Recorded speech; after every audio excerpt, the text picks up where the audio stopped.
It's time for Lean In with Dr. Marlon on CCFM 107.5, unpacking the connection between spirituality and academia. Good evening, family. You're speaking with Phineas Wahasabatsan. Welcome to Leaning In right here on CCFM. Welcome to Leaning In with Dr. Marlon. This is, as I mentioned the last time, we are about to be landing the plane, and this is the second last show. I'm not feeling very well about it. I'm not super excited about it, but as Dr. Marlon said, every good thing comes to an end at some point. He was teasing me a little bit, but you know, when they speak a little bit of Afrikaans, I get a little bit confused, but I'll get him for it. You know, that's why I'm not giving him a mic at my wedding, because he's going to say a lot of things that are going to be out of order. And as a young man, you know, you can't tell elders to keep quiet. You know, you'll get into trouble. I don't want to, you know. So now I'm considered an elder. Good evening, everybody. Am I considered an elder? I mean, the grey hair kind of says a lot. It's deceiving. It's deceiving. There's nothing elderly about You me. know what they say, grey hair is not a sign of eldership. It's a sign of wisdom. Thank you. Also, it means you have a lot of money. No, thank you. Anyway, Dr. Marlon, how was your week? Good. Can't complain. Can't complain. Good evening, family. Yeah. Yeah, we're doing well. Yeah. It's and yes, I share the emotion of landing the plane. Yeah. We sort of on our approach. And it's look, the last 4.5 months has been awesome. Yeah. Yeah. It's been we've gone through. I think as presenters, hi Roslyn.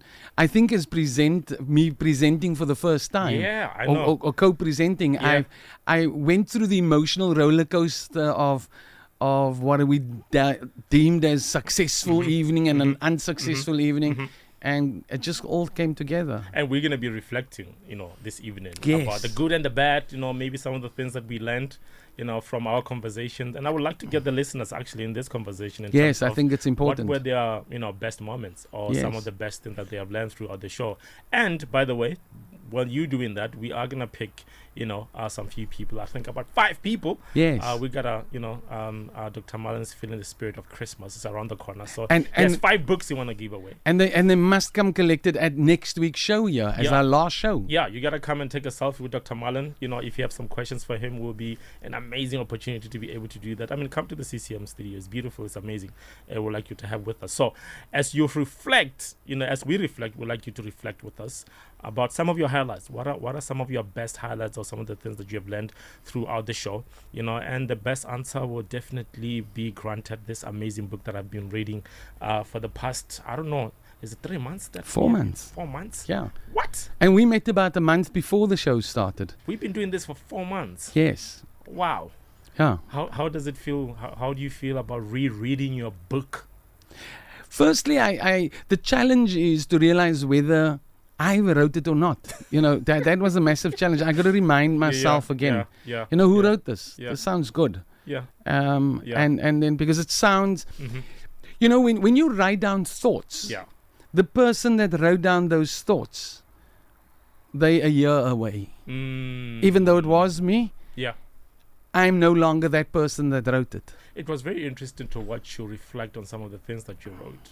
And sometimes I'm like, once you put everything on the ink, you almost cannot relate with it. But you pretty much relate with everything that you wrote. Yeah. It tells me that it was very personal. It was. It's Yeah. an absolutely personal journey. Yeah.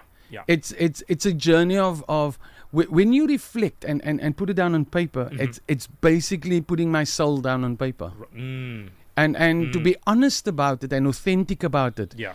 You know, you really there's this measure of vulnerability. Yes. Yes. Yes. That I sit back and I go, Yeah. I'm opening myself up for scrutiny. I mean, that's why I don't want to put my books out there. I mean, I'm writing as well. But, you know, their fear is what will people say, you know, and how will people see you after you have put your whole maybe dirty laundry in public.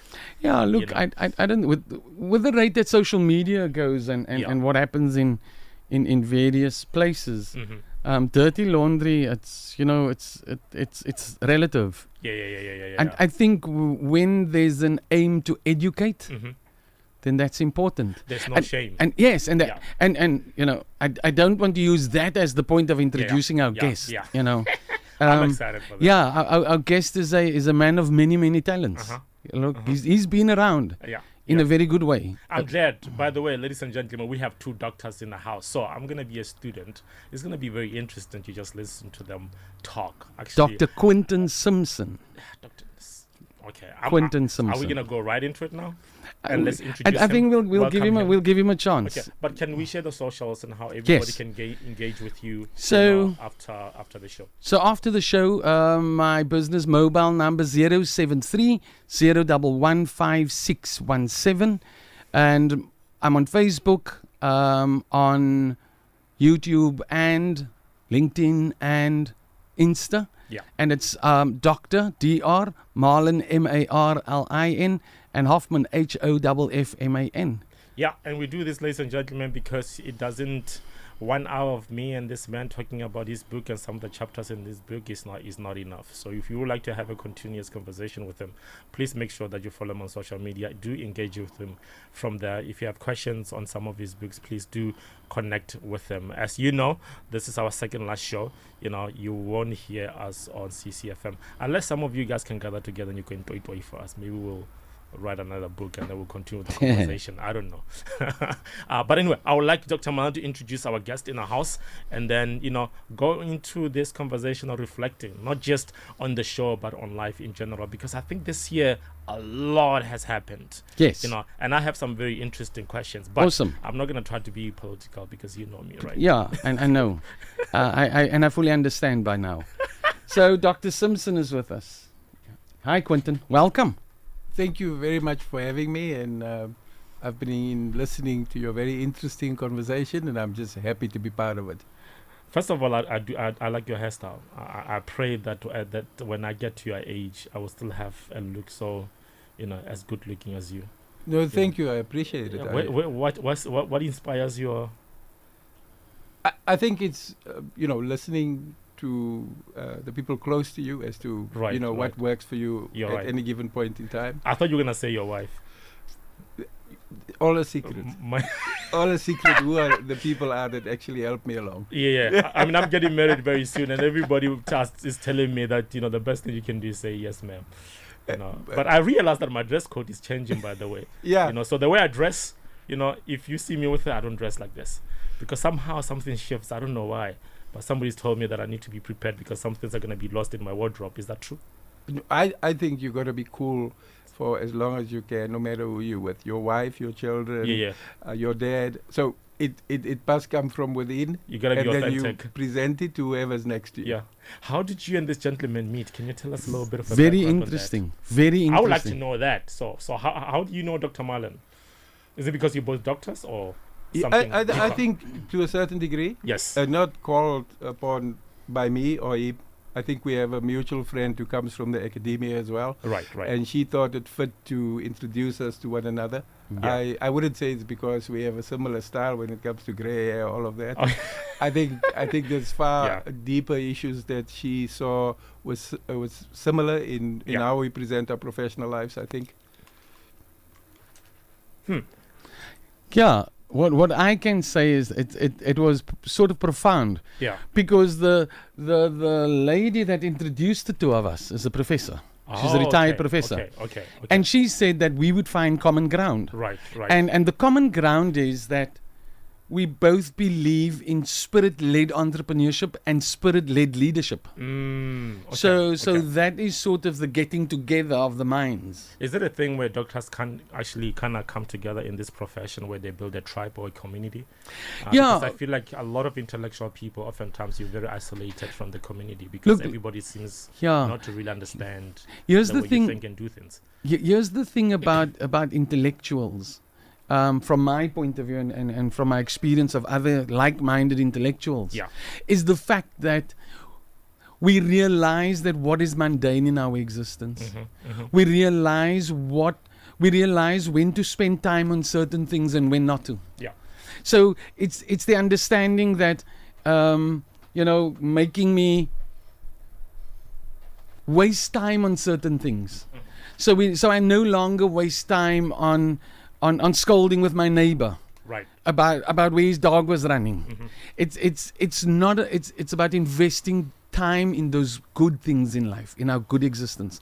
So, and and to link this to our show now tonight, is that for a while I've been praying and I've been saying, Lord, yes, I'm a business person. Yeah. Yes, I'm an educator. Yeah. And I research blah blah blah, fish-based, all those things, and I'm a child of God and I love Jesus. Yeah. And sometimes I get lost in all of those things. Okay. Right? And then I also need a guiding light. Yeah. I also need to fill my cup. For people who don't know, what kind of doctors are you guys? So so mine is philosophy. Right. And if I may say, Quentin is a doctor of business. Okay. So when your business has got a cough, he's the guy to go to. Oh wow. Yeah. Oh, wow. So when the business has a cough. Yes. I like that. So he's the doctor in business administration. Okay. Yeah. I would like to go to the doctor. When how's your spirituality connected to your tent making or your field or what the Lord has called you to do?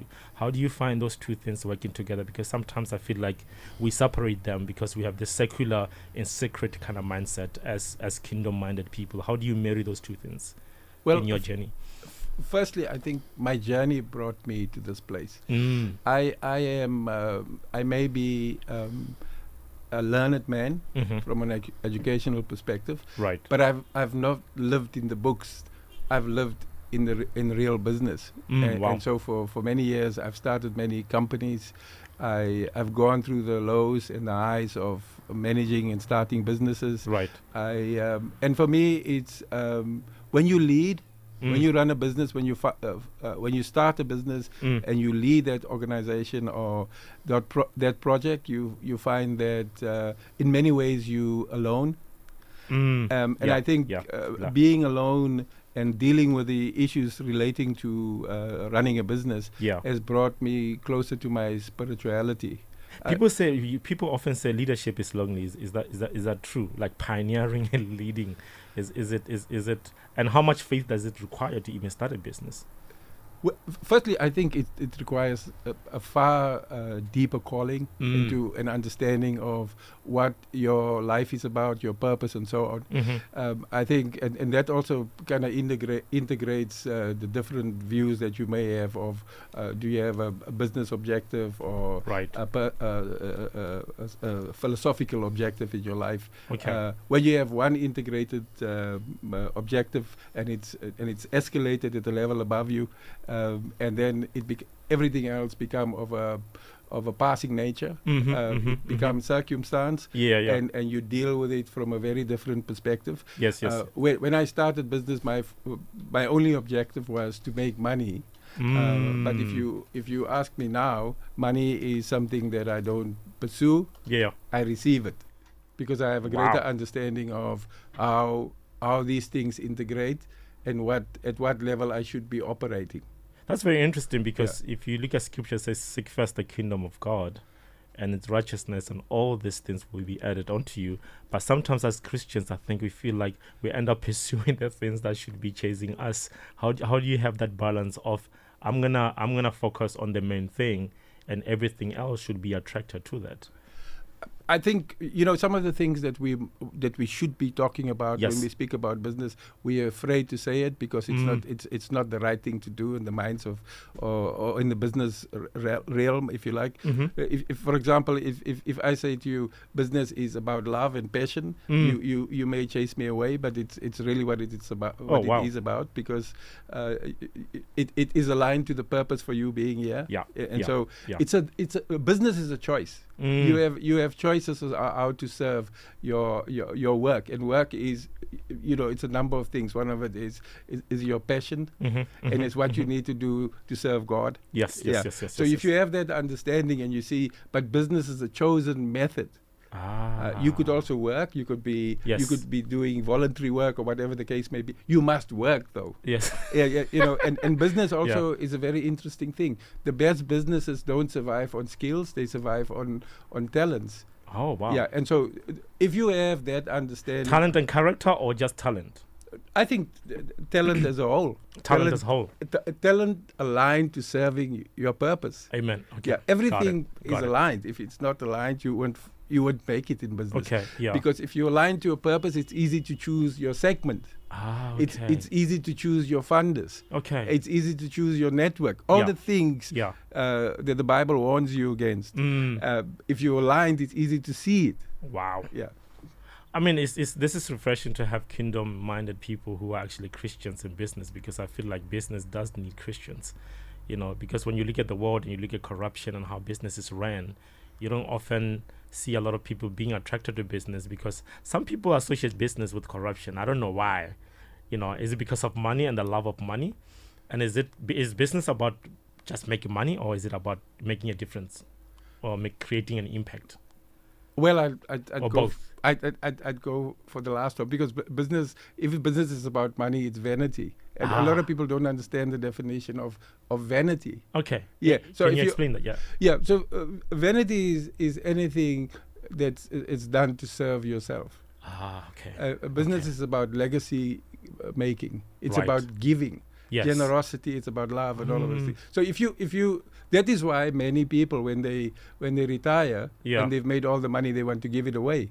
Because they realize it serves no purpose. Wow. So if you understand the concept of business and that you chose business to serve God, for example, and then you will subscribe to the rules of Christianity or religion, whatever you choose in your ideology. I'm not here to tell people what their ideology should be about.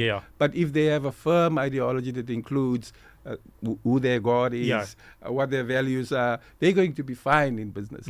But if they serve circumstance, which is chasing money and all of that, they'll find that they serve vanity, and that unfortunately would lead to a very early demise in any business or any startup. Wow. And just to come in there, Quentin, I think it's also important to realize that vanity and chasing the money leads to golden handcuffs. That's right. And golden handcuffs are those things that you need to perpetuate. You need to continue business. You need to come out stronger every day because you need to uphold your keep. It's very different for a man that doesn't owe a cent on something. He can take off any day. but if you got golden handcuffs, you got to be in work and work twice as hard and grind twice as hard. But I think what I like about what Quentin is saying, and it comes to our discussion often, it's about purpose. I need to decide why I'm in business. I need to decide who I'm going to glorify in business. Because the one part, like you said, it's self-glorification. And I can walk around with lots of high-end brand name bags and shoes, and I can have the clothing and get into a very luxury sports car. But guess what? If I go home, what is waiting for me there? And this is the mindset that I want to ask you guys. Like, how do you deal with people who materially live like they are rich, but they are actually poor? Especially with young people, we buy expensive stuff. We look rich, but our savings don't look rich. Where we stay doesn't look rich, but on the street we look very rich. Like, there's this interest of social media of looking like I'm rich, but you're not actually rich. What's happening with that mindset? And how can we disciple young people not to always be flashy and flexing, and focus more on, I would say, generational wealth? Maybe. I think firstly it's important for us who seek wisdom and understanding, who live we live a life. I live a life in which I want to continuously grow and learn. Yes. And it's important for us to step out too.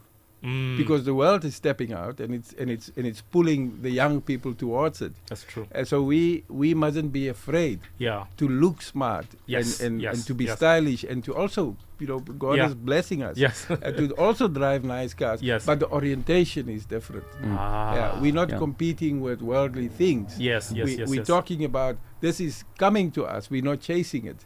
And whereas the world is saying chase it, we say we don't have to. That's the difference. I shocked somebody when I said that I don't look for jobs. Jobs is for me. And they were like, I don't remember the last time I sent a CV. That's right. I honestly don't, because I feel like God is the one that advocates for me. And it's not a brag thing, but it's because when you are positioned in Christ, when you're seeking His kingdom, he sits in meetings Yeah. where you are not Yeah. and opens doors that you cannot open. Here's the thing about seeking first the kingdom of God. And I think that we need to sort of temporarily draw a line through the result of seeking the kingdom. Because we shouldn't be seeking the kingdom for compensation. For the sake of Seeking the kingdom is not an investment. You know, it's not this prosperity gospel that it's an investment into something. It's not transactional. It's not. I say, I seek the kingdom out of the purity of my desire to have a relationship with my Savior. Right. That's where seeking the kingdom comes about. That's what the Bible said, delight in me and I will fulfill the desires of your heart. And here's the thing. And when it says, seek ye first the kingdom of God and its righteousness, and everything shall be added to you. Everything that you desire shall be added to you. But remember, when you have sought the kingdom, your desires have shifted. Your desires are no longer of this world. And the things that should follow you is not so much. Sometimes maybe it's not material things. It's not Maybe temporal it could be things. peace or joy. Absolutely. Okay. And when do we realize that? Only in our old age. Yeah. That's right. That's wrong to say that. Only after experience. Yeah. Let me correct that. Yeah. So I just want to come back to your very first question, or your statement that you made about the young people and social media. Yeah, looking rich. There's this spirit of instant gratification that has entered our society. Right. Nobody no longer wants to wait for wealth and to show the wealth. Yeah. I want to show it prematurely. I want to show that, look, this is my dress. Forget about my banking account. It's like me saying, that person is beautiful, and now I have a saying that says, male or female, that person is aesthetically beautiful. Right. Because I have not spoken to the person yet. I mean, it's a spirit. Remember, the prodigal son had the same spirit. Absolutely. Give me my inheritance Give now. me that's instant gratification. So it's wanting to show off now instead of waiting for your time, because then it does not become a show off. Interesting question for you, Dr. Quinton. Can money make you happy? I know I'm asking these questions unprepared because I believe that you can answer them, and I'm trying to be as led by the Holy Spirit as possible. And because it is a debate and a conversation right now. Can money make you happy or not make you happy? Can it become an idol? You know, what is the problem here? Is it the love of money, or is it money? Like this, like you said, we're chasing after these things. Why are we chasing them? Is it an identity problem? What is it? Firstly, it has the ability to procure worldly possessions and to bring about a status or elevation in your life. Yeah. And so that's what you in pursuit of. Yeah. So you want to be recognized. And so does money, is that the only thing that brings a recognition to your life?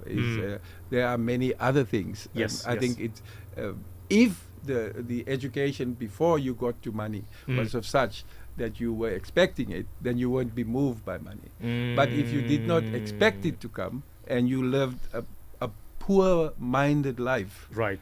So you eat it like a jackpot and you rob the bank, and then we would expect you to go a bit nuts for a little bit. Yes. It's the same if you are in government, for example. If you are all government, let me speak about something more hardcore. If you were not expecting to lead, and now suddenly you have billions, you'd go for a bit crazy. Yes. Yeah. And so it's the same thing. Right. Can money disorientate you? Yes, it can if you were ill prepared to receive it. Yes. So would you say it changes you or it reveals you? If you receive it and you didn't expect it, it's going to destroy you.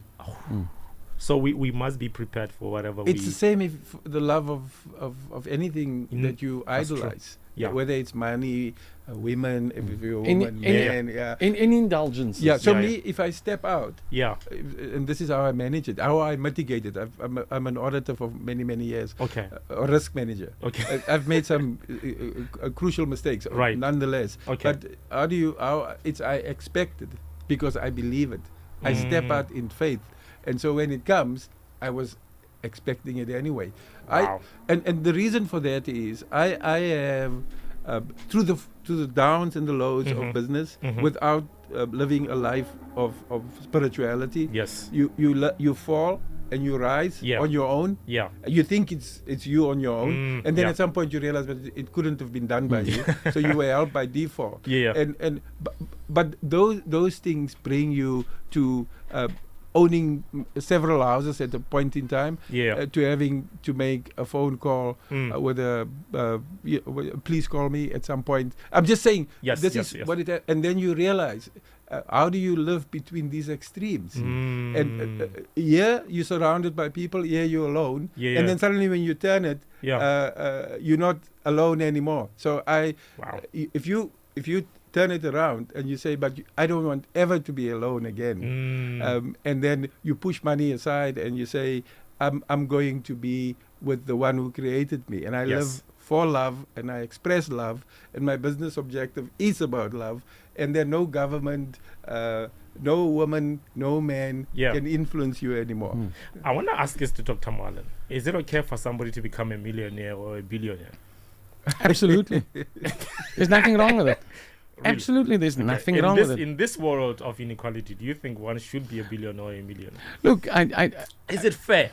And can one become one without being corrupt? Look, I think that I'm becoming political now because it's our last second show. You can do it. I believe that if you have worked hard for it and you've worked honestly, I think that the view and the perspective changes depending on the platform in which you're looking at it. Right. If you're looking at it from an activist point of view, then there's unfair. Yes. If you look at it from an economist point of view, he'll tell you a different story. If you look at it from a philosopher's point of view, but here's the thing. It's for me, and why I could answer the question so easily, is that when Jesus spoke to the rich young man, and when he said to him, sell all your goods and follow me, he couldn't do that. But here's the key, and the key usually gets missed. Is when he turned around and he walked away from the rich young man, he told his disciples how that young man depended on his money more than what he would depend on me. Became an idol. Not just an idol. And this is the thing. When we look at this dependency, that means we trust. Right. When we look at that level of trust, then we believe in something other than God, other than Jesus Christ. Yes. And I like how Quentin answers the question at the beginning, because he says, money allows you to have the freedom to purchase commodities. Right? Yes. The one guy that does not have the money, he might be poor financially. And I put that in inverted commas. And he prays in the morning and he says, Lord, when I get home tonight, I'm unemployed. When I get home tonight, my family is going to eat. Right. His family eats. But we don't see that, and I come back to what Quentin says. We don't see that with a millionaire. Right. The millionaire who leaves home in the morning and says that I'm going to do good business. I'm going to do business, proper, ethical, spirit-led business. Lord, because he gave talents. Remember when he gave talents? He gave the 110, he gave the 15. So the billionaire gets 10 billion rand from the father. We need to understand what are the spiritual imperatives.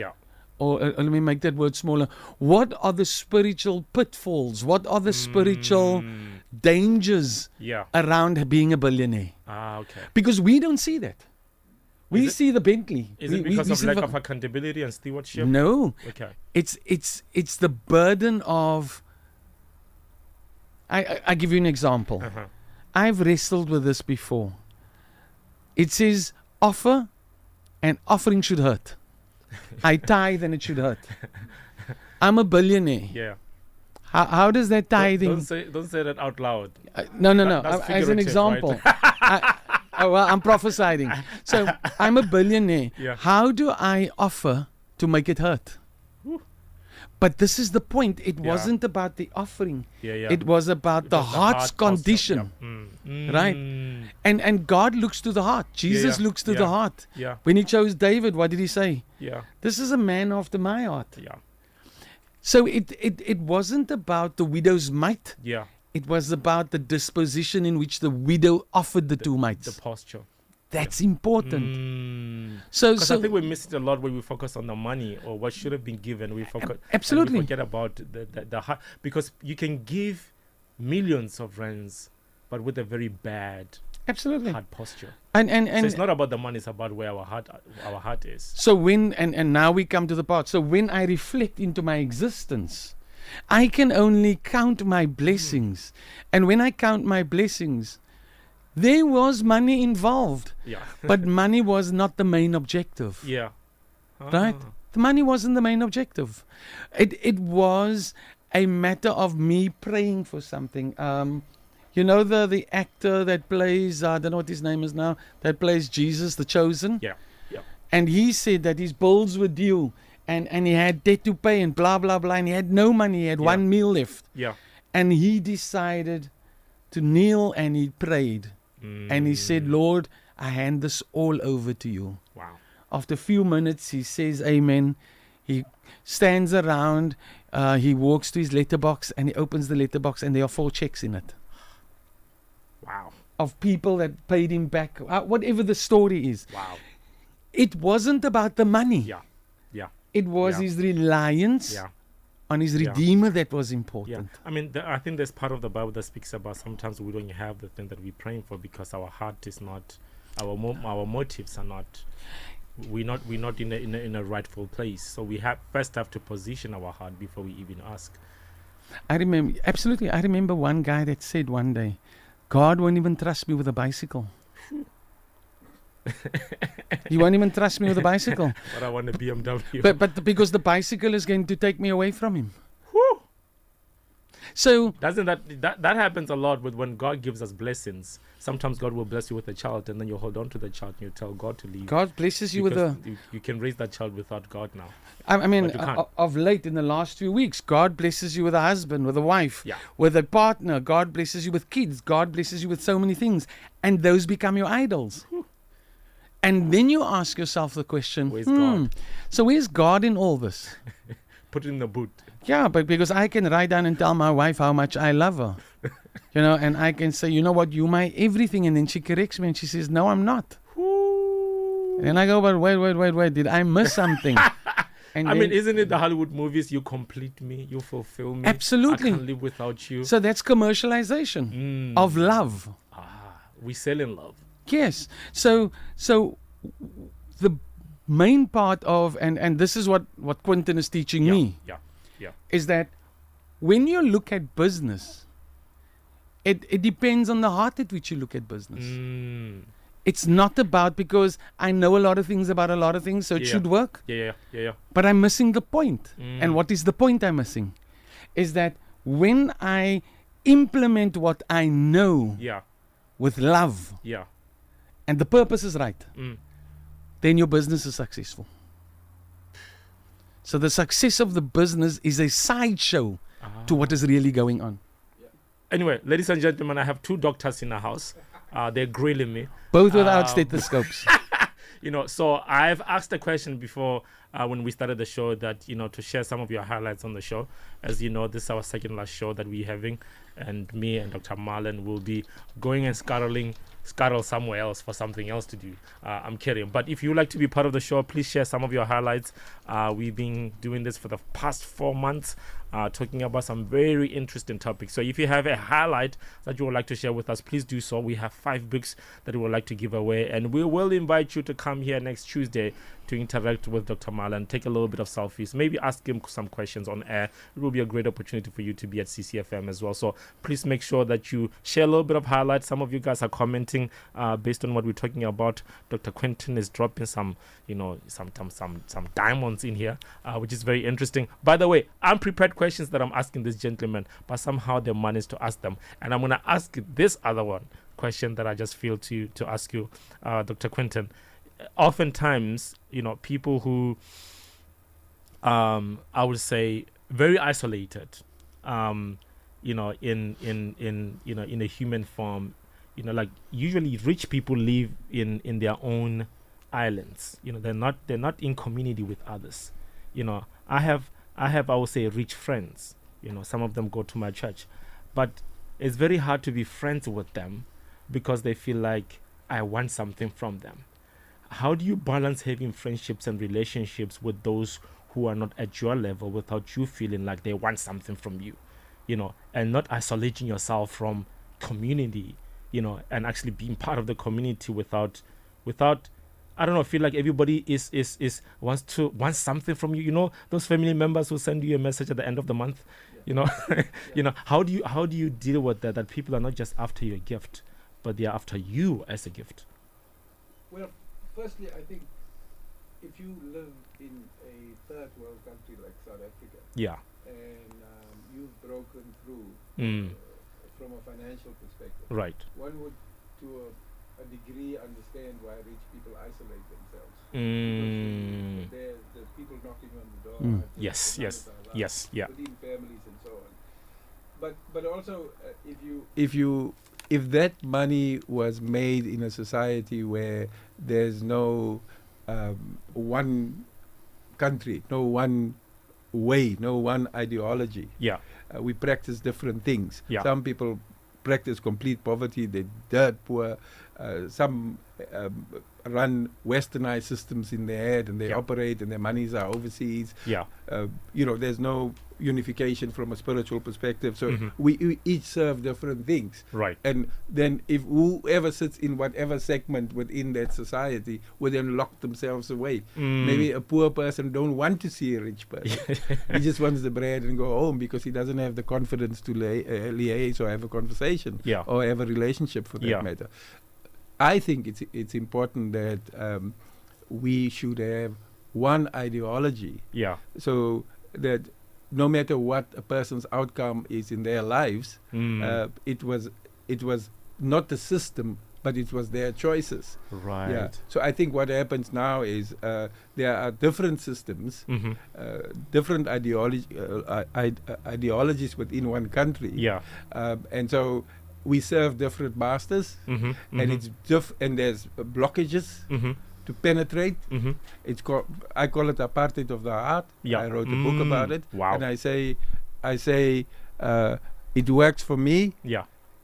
Your skin color is different. Your God is different. Stay in your zone and leave me alone. But if you look at when the ideology is comparable or close to one another, if you look at the Muslim faith, for example, in places like, where there's majority Muslim people, one faith, they help one another. So can you imagine a society, and I'm running away from your point to a certain degree. I appreciate where you're going. If you imagine one society where a government, for example, stood up and fought for one nation, and that nation is as a pillar of unified spirituality. We would achieve so much. And poverty, as you see today, would become very productive, because we have passive poverty. We have poverty that's entitled. It's waiting for a solution and an outcome. It's pressing on the same taxpayers that we had prior to 1994. Show me any new non-white worthy corporate or listed company that's made a difference in the lives of poverty as we know it. Poverty has increased. So poverty is segmented and left on its own. And nobody really cares to call it what it is. Would you say it's more spiritual, or is it actually a mindset? Because some people say poverty is a mindset. It's not a reality. People choose to be poor. People choose to live where they live. You said something about, is it systemic, or is it just a poor mindset? Is it because because I'm very fascinated, because I have a lot of friends from African countries, and when they come to South Africa, if I tell them there's unemployment in South Africa, they look at me funny. They're like, you're crazy. There's no such thing as unemployment. Because the mindset from where they come from, being in South Africa, they're like, yo, dude, you guys just don't realize the opportunities that you have. But I realized that it's a mindset thing, but that mindset was crafted from a very young age. So how do we deal with that? I mean, the truth is, in South Africa, we'll talk about mindset now. But it's overpowering that the system is still against so many people, including the poor. We all grew up economically challenged to a degree. And we got away from it, Yeah. not because of a system of entitlement, Yeah. but we expected much more of ourselves. Right. And I think the difference is a poor person doesn't expect that much from himself. He's waiting. When I say a person is Yes, poor, yes, he's yeah. waiting for somebody to reach out and pull him. Yeah. When I fall in business, I don't wait for anybody. I may take a break. I'm tired, but Yeah. I know it's going to come from within. Yeah, I mean, not to be political, but oftentimes you get told somebody, tells you to vote for them, and they're gonna come and rescue you. That's You right. know, and then my brothers and sisters from other countries, they're like, no, we grew up being told nobody's coming to rescue you. Yeah. That's right. That's Yeah. just a switch there and a different mindset, Dr. Mullen. Yeah, I think what is interesting is, my grandmother always used to say, you can be poor, but it doesn't mean you need to be dirty. There's a difference. Okay. And Can you repeat that again? you can be poor, but Yeah. it doesn't mean that you need to be dirty. Mm. I was born into sub-economic conditions. Right. So we lived in sub-economic suburbs. Mm. Yeah. Here's the difference. It's about that purpose that we always speak Yeah, about. Yeah. It's about the yeah. drive. Mm. It's about what I want, because it's very easy Yeah. for me not to get up at 5 in the morning. Right. I can also sleep till 10.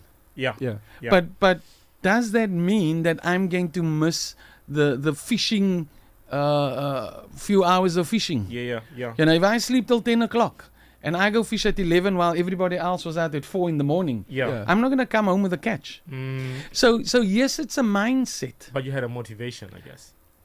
So and I just want to address the others Yeah. with a mindset, Yeah. and what makes our mindset different Mm. is that what I want today is to be better than what I was yesterday, Sure. Right. and that's important. Right. How does that spirit stay alive? Mm. We often talk about, but I don't have money. It's okay Yeah. if you don't have money. Yeah. It's okay, because I'm learning to go, it's not about the money that I have. Right. It's about what is the work that I'm putting in. Mm. And again, when I reflect back, a question that I got now is, where does that quote come from? It's my grandma told me. Yeah, my grandma just said one day, Yeah. what? She looked around and we were sitting around the table having supper. Yeah. So what is interesting about the narrative Mm-hmm. is that 9 out of 10 times when we come out of communities, Mm-hmm. it's a narrative that I have borrowed from Quentin. Right. It's a narrative that I've borrowed from my father, Yeah. from my mother, Mm-hmm. from my friends, Mm-hmm. And if you want to test it, Mm-hmm. look at the various phases of your life Yeah. and how your narrative has changed. Sure. Yeah. Sure. Yeah. And when you look at and when you look at those stages in your life, look at the communities you find yourself in. Right. 100%. The friendship circles. Right. Yeah. Mm. Okay. Right? Okay. So your friendship circle will perpetuate poverty and the narrative of I poverty. mean, somebody said if you hang around 5 rich poor people, you'll be the fifth one.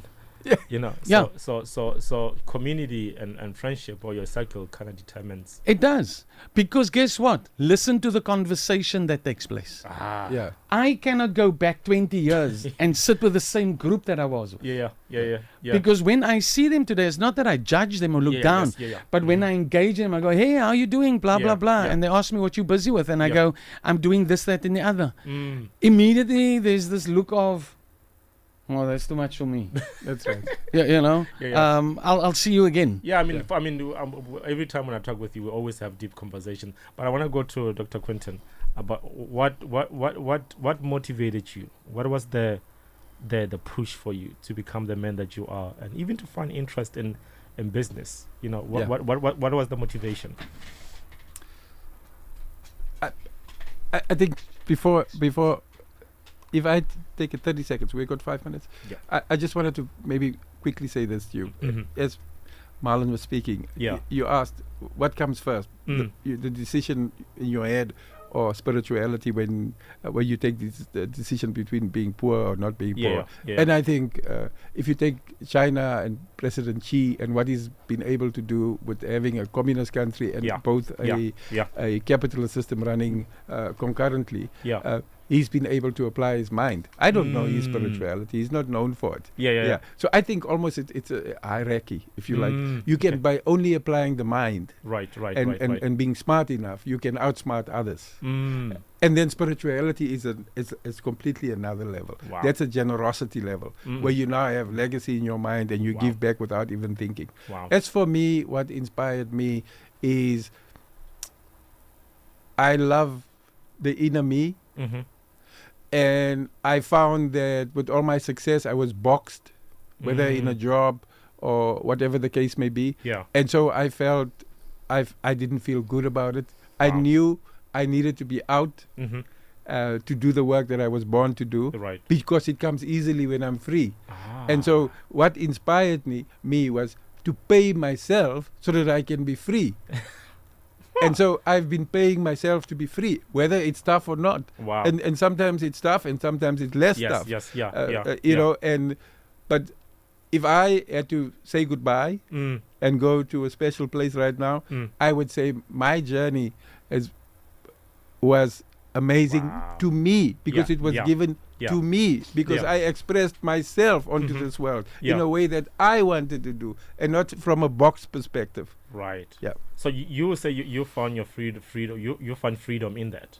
I You're found more in control of maybe, let's say, your life or your calendar. You're your own boss per se. Should we put it like that? Maybe. I found freedom by saying no to all the success that the corporate life gave me. Whew.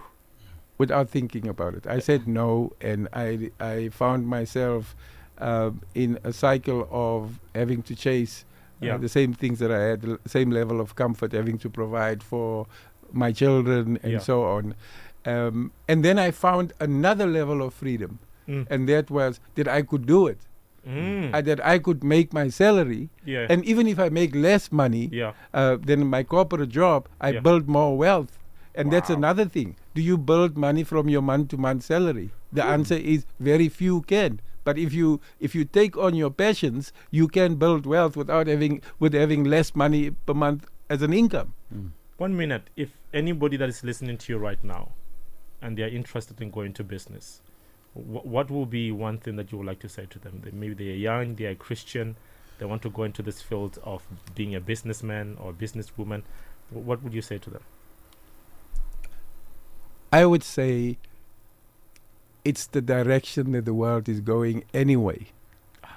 You are not leading any thought. You are not, but you are finding in your heart the reality of the world. And because it's not stale yet, and it's the next level of the capitalist system. Corporate companies can only accommodate so many. So whether your profession is whatever you choose it to be, if you develop the skills associated with entrepreneurship and associated and connected to your talents, which is the thing that you are going to do, and accept that you have to operationalize this entity, and there'll be a bigger cycle of people like you shouldn't be afraid, and that you have on top of that a wisdom that speaks to a purpose. Don't be afraid. Don't wait. Don't wait. Start as early as you can. Don't waste your life serving another man. Serve your purpose and pursue your passion. Listen, I'm going to suggest to my colleagues that they bring you back again on a different show, I think, to discuss with you further about, because I love the way you think and the way you see business, and I think a lot of young people would like to really learn from you, because business is about principles. That's right. And I think even for myself, I would like to have coffee with you and learn some of these principles stuff, because you're right, the world is becoming more entrepreneurial, and as young people, we need to go and become more entrepreneurial in our approach to life. And it's not about making money, it's about purpose, it's about being free. And I think a lot of young people like being free. So thank you so much for being with us and for answering all these questions that were not even prepared. I appreciate you. Dr. Marlon. Yes. Man, when I look at the clock every time, I get a little bit emotional, because I'm like, an hour of talking, me and you, is a terrible idea. And I imagine we have Quentin around the campfire. This can be a day-long show. I mean, I don't know if you want to go through the messages, but there are some people there that, you're gonna. Yeah, I've sort of just commented on the messages. But here's the thing: I know there's not a lot of time left.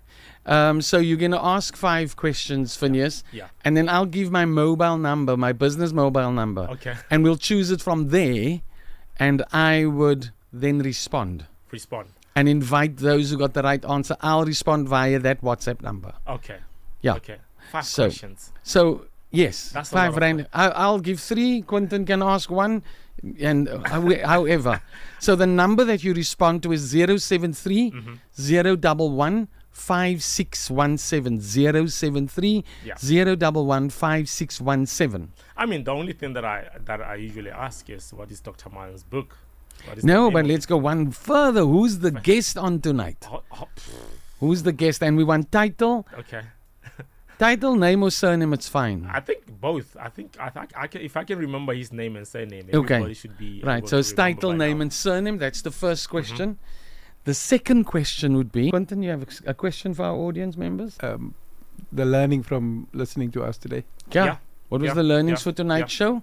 That's question number 2. Now remember, listeners, family, you can answer any one of those questions. Yeah, you don't need to answer all 5. Yeah. You answer one question, you stand in line to win a book. The reason why we ask 5 questions is because there's 5 books and give everybody a chance. And I think we spoke about the title. Obviously, how long have we been on air? How long have we been? When did our first show take place? When is our last show? When was our first show? That's another question. And when is our last show? That's the other question. So we leave it with 4 questions. Let's leave it there. Leave it there. And so, Dr. Malen will choose the people. Yes. And you'll be invited to come to the studio. Yes. Take some nice selfies. Maybe even ask a question. I mean, yes, we will have. I remember back in the days, I always wanted to be on radio and be on the mic. So this is a great opportunity to come and be with us. Absolutely. Fulfill your dream. Exactly, at CCFM and take some nice selfies. So please answer those questions. We'll make sure that we come back to you as soon as possible. Let's land the plane. Yes. How do you feel about the whole show? Tonight's show? Yeah, not this show, in general. Our show in general? Yeah. There's been so many learnings. There's been so many moments of just opening up. This thing of spirituality and leadership and spirituality and entrepreneurship has just given off a different spin. Yeah. And I think it's a good rudder to be spirit-led, to be led by the principles of Jesus Christ. Yeah. That's important. And when I reflect and I go and I sit back and I just go, wow, when I started this year and you started this year, we didn't think we'll have a show. I mean, you didn't. I don't think you even thought of going to podcasting after this. Absolutely. I didn't even think about publishing a book. Never mind the show. Yeah. So you think of maybe writing another book at some point? Maybe the 2 doctors should come up with the book and collaborate. Yeah, we will do some collaboration on other levels. Okay. Yeah, you'll watch this space. Writing another book. Yeah, let's see. Yeah. But please, family, send your answer to 073 011 5617. Yeah, and the questions are when was our first show? Yes. When is the last one coming up? What is Dr. Malen's book name? And what have you learned today? I don't know if I missed any other questions. No, not Malen's book's name. The other one was give the name of our guest. Title, name, and surname. Yeah. So if you drop those in the chat on WhatsApp, we'll make sure that we select you, and you're gonna come and be with us and have a lekker time. I think we'll have tissues. Music. Yeah, we'll have tissues next week, and we're gonna have more music when we come around. Absolutely. Thank you so much, family. But anyway, ladies and gentlemen, thank you so much for being with us. It's an honor to always chat with you. We apologize, every single time we don't have a lot of time to really talk about these things. But as Dr. Malen has shared his social medias, please do make sure that you connect with him on YouTube, on Facebook, on Instagram. And let's continue to have these conversations about life, about Jesus, about business, about entrepreneurship, as I know that some of you guys are very interested in these things. But God bless you. We'll see you next week on our last show. I'm not excited for this. But anyway, God bless you. Have a good evening.